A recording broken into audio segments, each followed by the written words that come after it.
Bem-vindo, é tempo de Natal. Que haja muita alegria, muita paz no seu coração, na sua casa, na sua comunidade. Um Feliz Natal de todo o coração. E esse Feliz Natal seja principalmente essa alegria que nós temos pela presença de Jesus em nossa vida, em nossa história, em nosso mundo. Essa insistência do amor de Deus por nós. E a gente pode celebrar todo ano, não só para relembrar, mas principalmente para ter certeza, Deus não se cansa da humanidade. Deus continua se encarnando, se fazendo presente e sempre esperando de que o nosso coração se volte para Ele. É nessa alegria que nós queremos celebrar o Natal e também, mais uma vez, refletir. Hoje nós três aqui, mais uma vez, recebo o Padre Cláudio. Muito obrigado. Padre Cláudio. O nosso Domingo Sávio. Obrigado também por mais essa oportunidade. E assim a gente vai olhando para o presépio, assim como Santo Afonso Maria olhava, não é mesmo? Tu scende dalle stelle, eis que lá das estrelas o Rei Celeste veio morar no meio de nós. E a gente vai cantar o Noite Feliz, mas tentando enxergar a maravilha absolutamente inimaginável que está por detrás desse simples presépio, talvez aí na sua casa, não é mesmo? Alguma coisa bem simples, mas que traz para nós aquilo que é a revelação do verdadeiro Deus para nós, sem grandezas a não ser no amor. Nesse amor há uma grandiosidade divina que nós jamais conseguiremos corresponder a esse amor de Deus. Vamos então, minha gente, já sem mais delongas, novamente recorrer ao nosso profeta Isaías. Aí na sua Bíblia, Isaías capítulo 9, versículo 1. Preste atenção. O povo que caminhava nas trevas viu uma grande luz. Para aqueles que habitavam no país da sombra da morte, uma luz resplandeceu.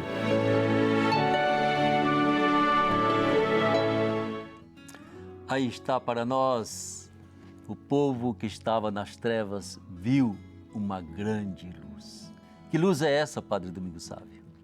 São Mateus, que é alguém que está nos ajudando também assim a penetrar nesse mistério tão maravilhoso do amor de Deus para nós. Ele vai, quando Jesus volta, né, por exemplo, do Egito e vai para Nazaré, porque ele precisava ser nazareno também, né, para cumprir as profecias. E logo assim no início do ministério de Jesus, ele vai dizer que Jesus foi para Zabulon e Neftali, aquelas divisas lá no norte, que era tido como Galileia dos gentios. Sim. Então Jesus vai para lá para realizar a profecia que dizia que o povo que andava nas trevas viu uma grande luz. Então ele mesmo, Mateus, então vai dizer que Jesus indo para aquela região que era tida como Galileia dos gentios, quer dizer, Galileia pagã, muito desprezada pelo sul, viu uma grande luz, que seria exatamente esse menino que foi dado, um filho, né? Quer dizer, um primeiro filho nos foi dado para que nós embarquemos aí também como filhos e filhas, né? A partir desse primeiro filho. Seria exatamente então Jesus, a realização plena mesmo dessa promessa de Deus, né? Através do profeta Isaías. Sim. Cláudio, você que é professor de todo este mistério que traz na Bíblia, o que a gente pode ver quando contemplamos o presépio, diz assim, realmente isso aqui é histórico, isso aqui é um gênero literário, isso aqui é um enquadramento que o evangelista faz para passar a mensagem, e o que de fato aconteceu quando a gente vê ali em Belém a grande, digamos assim, é Belém que está, não é mesmo? Acho que é uma basílica do nascimento de Jesus. O que há realmente de histórico em tudo isso? O que há, digamos assim, de enfeite nessa história e que a gente pode perceber, né? Deus está de fato presente na nossa história e o Verbo se encarnou.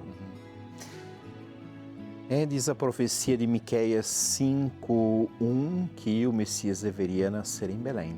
E foi ali que nasceu, né? De acordo com aquilo que se diz, houve um recenseamento, José era da tribo de Judá e, portanto, precisava ir, né? Recensear ele e a sua esposa em Belém. E ali, de fato, Jesus nasce. E era por ocasião da Páscoa. A Páscoa se diz que mais ou menos 70 a 100 mil pessoas estavam em Jerusalém. Belém é bem próximo, né? Em Jerusalém, isso. E Belém era bem próximo. Então muita gente se abrigava tanto nos arredores, mas muita gente se abrigava na própria cidade. Então provavelmente José teria uma parentela em Belém, mas não havia mais lugar, né, para ele, né, nem para sua esposa, porque em geral não é como nós hoje temos, né, os cômodos divididos e etc. Era tudo num cômodo só, né? Então não havia mais lugar. E também para preservar toda esta realidade do parto, né, provavelmente José preferiu com que Maria e ele estivessem, né, num outro lugar, né, um lugar à parte, isso, um pouquinho de privacidade. Eu creio um pouco, né, nessa realidade. E os animais, eles serviam para aquecer, sobretudo.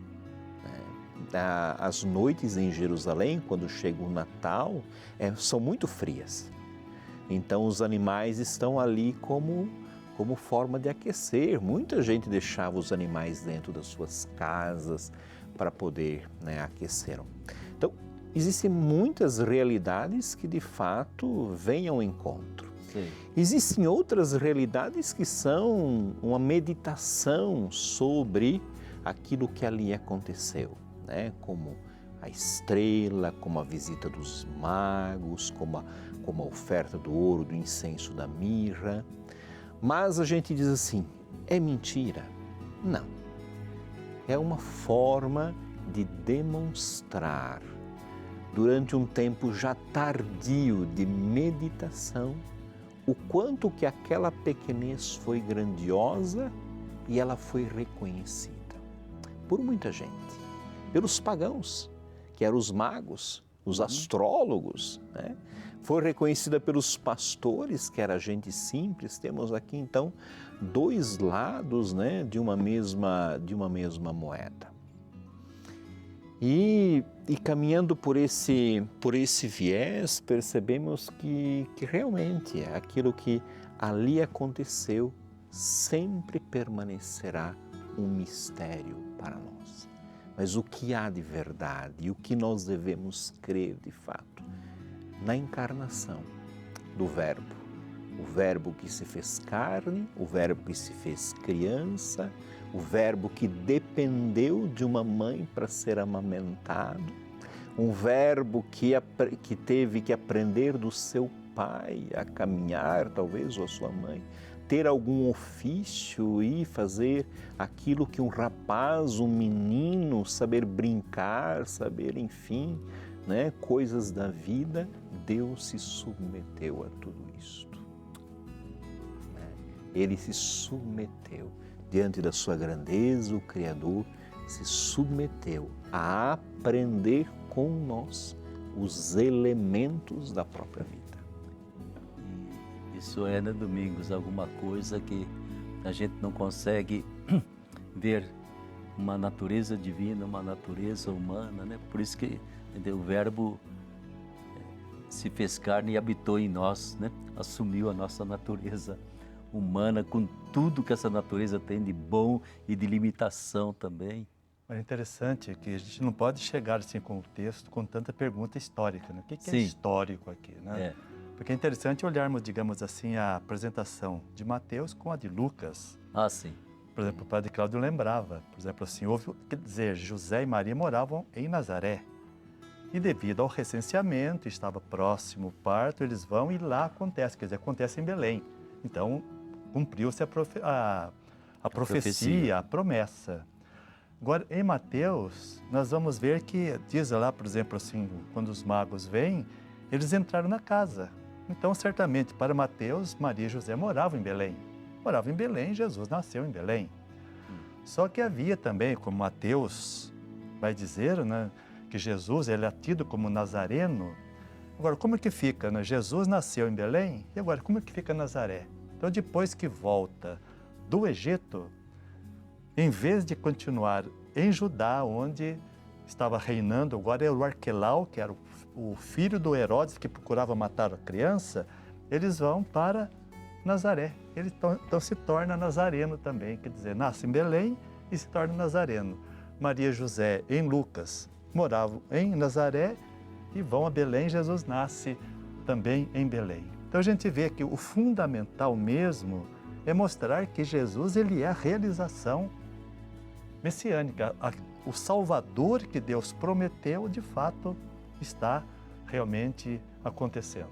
Padre Domingos vai concordar comigo, mas é assim, é uma simbologia. Mateus diz que Jesus foi chamado de Nazoreu. Né? Nazoreu vem de Nazir. Nazir é alguém que era consagrado, está lá no livro dos Números, né? Alguém que fazia um voto de consagração a Deus. Será que não existe? Nós não podemos talvez responder todas as perguntas, mas talvez não exista algo de simbólico, não exista algo de uma certa espiritualidade, né? Em Jesus ser chamado Nazoreu, Nazir, consagrado, né? Dedicado totalmente à vontade do Pai. É um mistério que está diante dos nossos olhos, diante, enfim, de nós, mas que nos traz a beleza do Natal. Os evangelhos, eu sempre digo, os evangelhos da infância é o que mais está na cabeça das pessoas, né? Sim. Por quê? Porque a beleza, né? A beleza do presépio, que foi, obviamente, um pouco assim formado por Francisco de Assis, ao menos a história o diz, né? E acredito que ele fez um grande bem assim à história do catolicismo, em demonstrar, né, naquela singeleza daquele lugar um mistério tão grande, que eu creio que nenhum católico que vai à igreja, né, hoje, amanhã, né, no Natal, não se sinta tocado por aquele mistério. A pessoa até não pode mudar de vida, né, mas ela traz alguma coisa no coração diferente, traz uma paz diferente e ela repensa de alguma forma a vida dela. Então eu creio que olhando esse mistério que ali está, a gente realmente a única realidade é se dobrar diante de tamanha grandeza e espiritualidade que ali nós temos. É interessante também que parece-me que é um clima que contagia.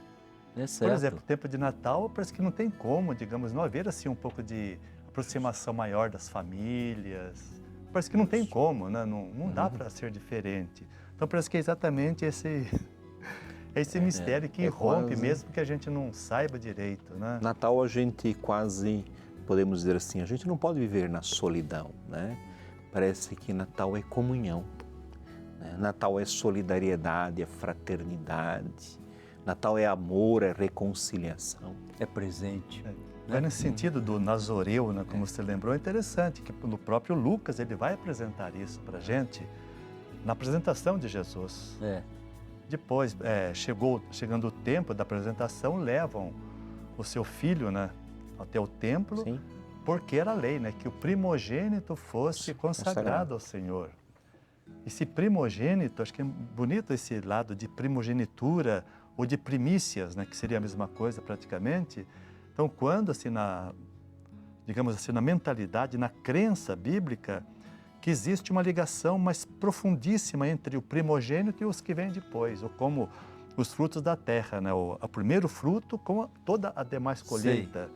Então, consagrando a Deus o primogênito, eu quase que até me sinto assim, né? Digamos, eu me sinto no colo de Nossa Senhora também, me levando, porque ela levou o primogênito, certo. Então levou o segundogênito, o terceirogênito e nós estamos nesse Todos meio nós também, estamos não nessa é? história, né? Então, Mas, essa consagração. Você toca de imediato numa coisa que é importante, nessa palavra primogênito, ela revela realmente, né, na Bíblia, né, essa posição especial do primeiro filho, né?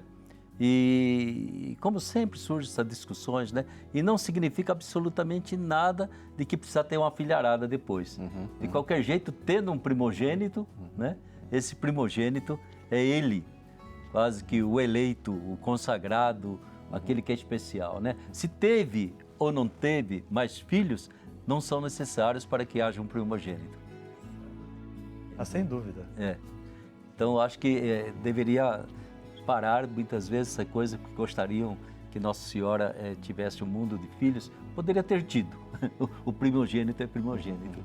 Né? Mas, como a gente diz, ela consagrou a vida dela a dar a certeza, aí que está, que eu olho para o presépio, essa certeza que é o segredo de Maria e de José.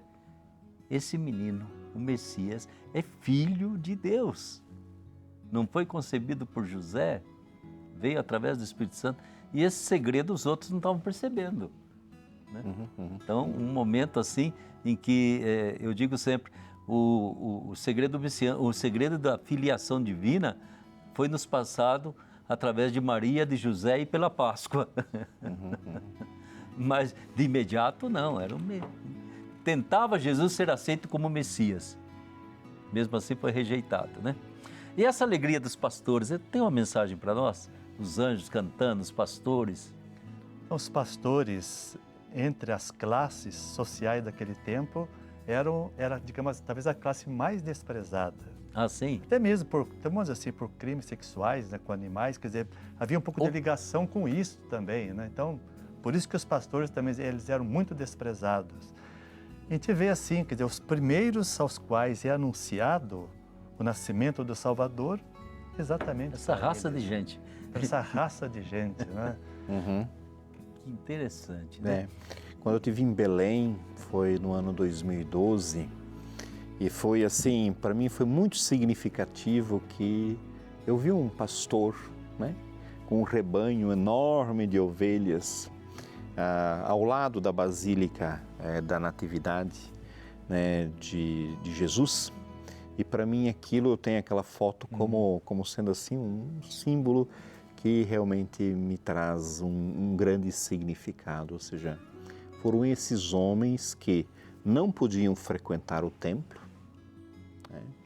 Eram impuros, era gente, né, desprezada por não ter um trabalho tão digno, porque naquela época não era, e foram estes que viram no menino Jesus, né, a sua divindade.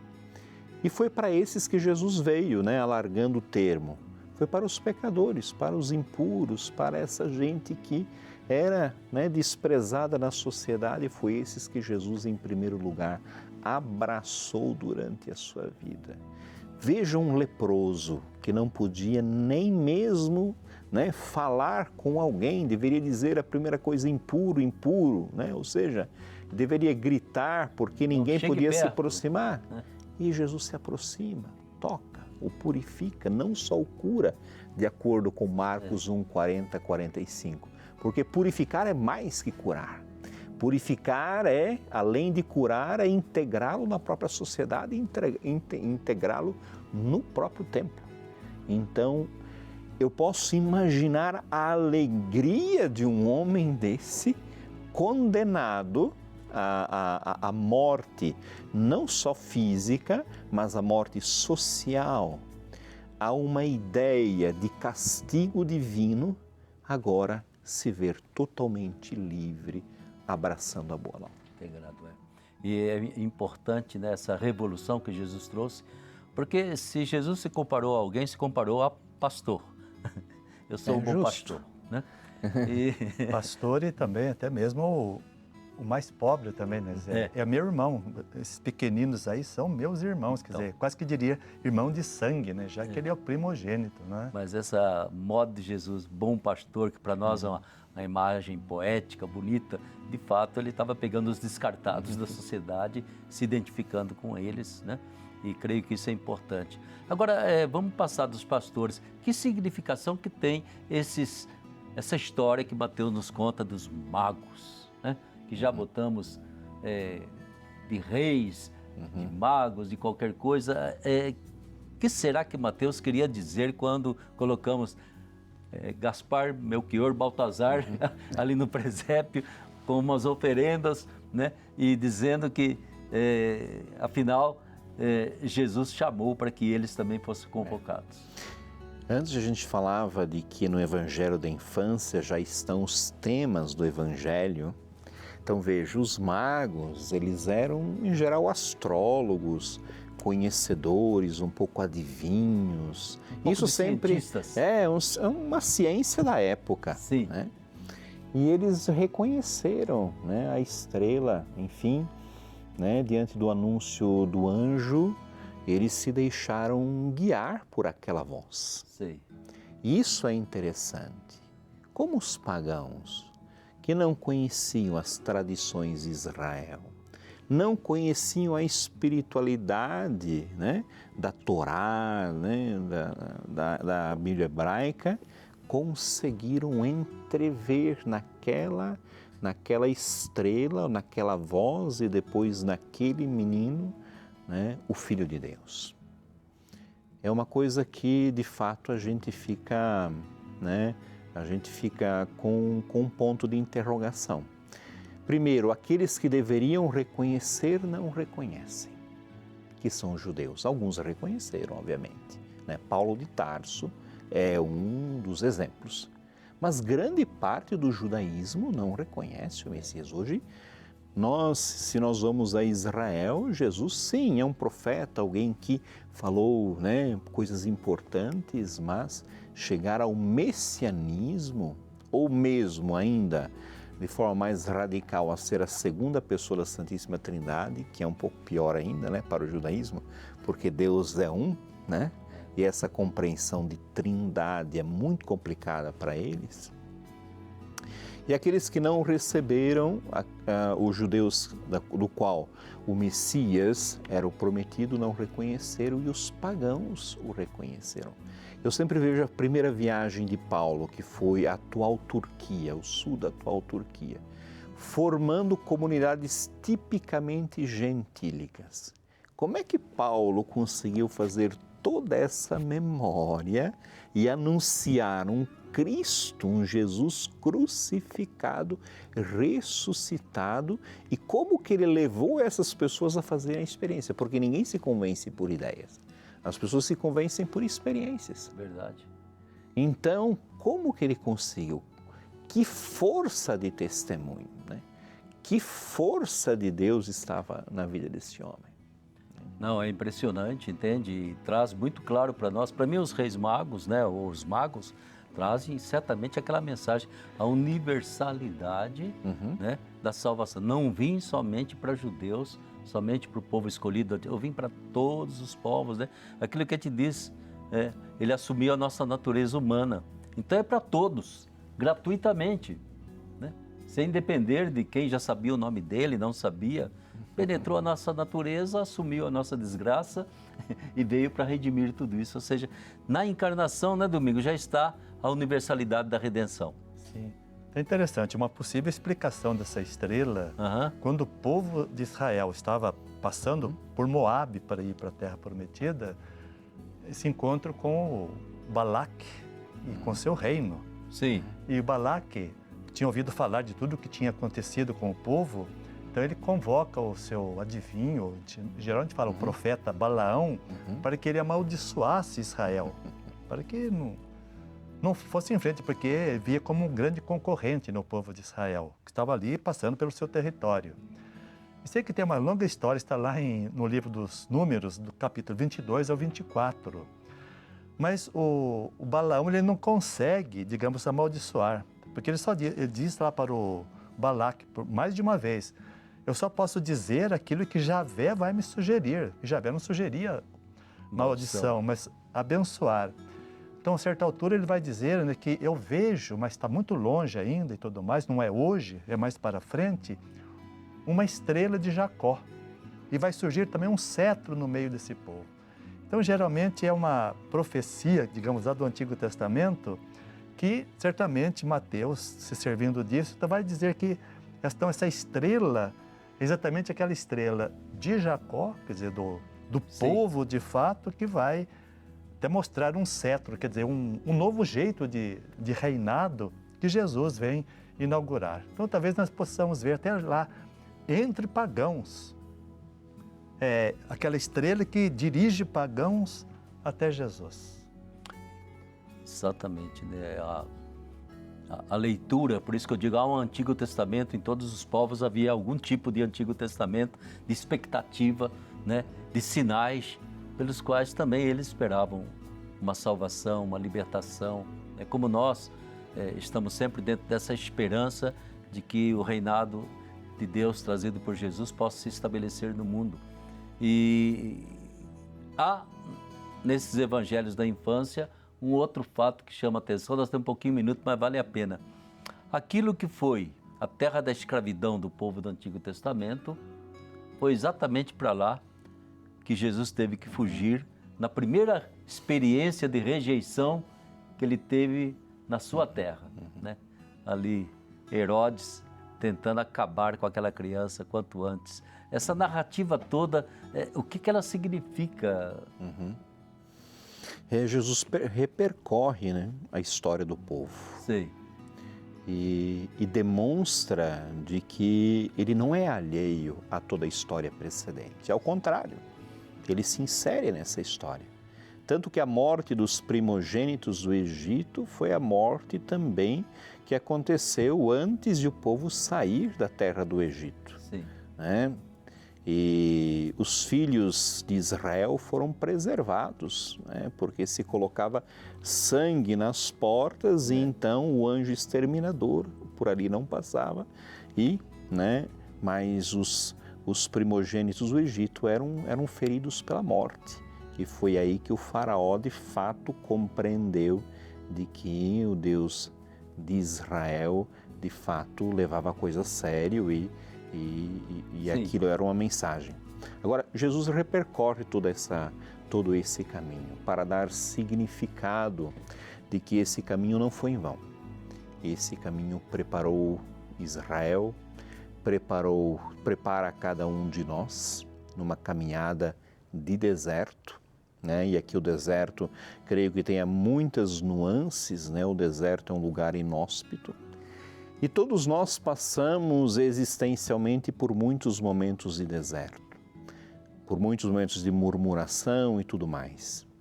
Mas chegamos à meta. A meta é a terra prometida. Hoje, para nós, a terra prometida é a Nova Jerusalém, a Jerusalém celeste, né, que nos acolherá um dia, ou seja, o reino de Deus é a nossa terra definitiva. Eu creio que, lendo esta perspectiva, eu leio muito isto na perspectiva de que essa história da salvação ela foi tão conturbada, com tantos percalços, do qual eu me sinto assim confortado muitas vezes. Porque afinal de contas, né, a nossa vida também faz parte de toda essa história. Por mais que a gente não tenha o nosso nome escrito lá, mas nós fazemos parte dessa história, né, de tantas dificuldades e tantas realidades que a gente às vezes não enxerga a presença de Deus, mas daqui a pouco, né, a vida de Deus, na verdade, se apresenta em nós. Temos um minutinho. Faça sua consideração, encerre para nós esse programa em que a gente está diante do presépio, com os 3 reis magos. Não, agora já estamos com Jesus fugindo para o Egito. Domingos. A partir exatamente desse última cena, podemos dizer, que nós estamos vendo, então nós vemos que a terra prometida transformou-se em Egito. De tal modo que o grande faraó agora é Herodes. Então temos que fugir desse Herodes, desse Egito. Sim. Acho que mostrando bem aquilo que nós temos procurado ver a partir do texto e transmitir também para vocês que nos acompanham, né, pelos meios de comunicação, pela televisão, que não é, digamos assim, uma terra, o lugar onde vai acontecer esse grande mistério da encarnação. A terra, podemos dizer assim, a terra prometida mesmo é o coração de cada um de nós, né? É a partir do interior de cada um de nós, a partir de uma transformação do coração e daí a transformação de nossas atitudes sendo cada vez mais cristãs a partir do próprio Jesus, das suas atitudes de relacionamento aqui, que de fato esse mistério vai se tornando Natal também dentro da vida de todos nós e a partir de nós uma vida levada também às nossas comunidades, às nossas famílias, até como fermento para a inteira humanidade. Então esse Natal que está acontecendo já, que realmente ele se enraize e frutifique também a partir de nós, para quem Deus coloca em nossos caminhos. Tá aí, meu irmão, minha irmã, refletimos sobre o mistério da encarnação, o advento, o Natal, e é o que a gente deseja para você. Nunca se esqueça, como dizia Domingos, a terra prometida é onde está Jesus. De tal modo que nós queremos dar um abraço muito grande para você, para sua família, para sua comunidade, de santo, de Feliz Natal. E mais uma vez, muito obrigado, Padre Cláudio, muito obrigado, Domingos Sávio, que possamos viver esse tempo de Natal com a esperança no coração e com a certeza de que Deus vai abençoar o nosso povo e vai libertar tantos povos das dores e sofrimentos que estão passando. Feliz Natal, abençoado Ano Novo.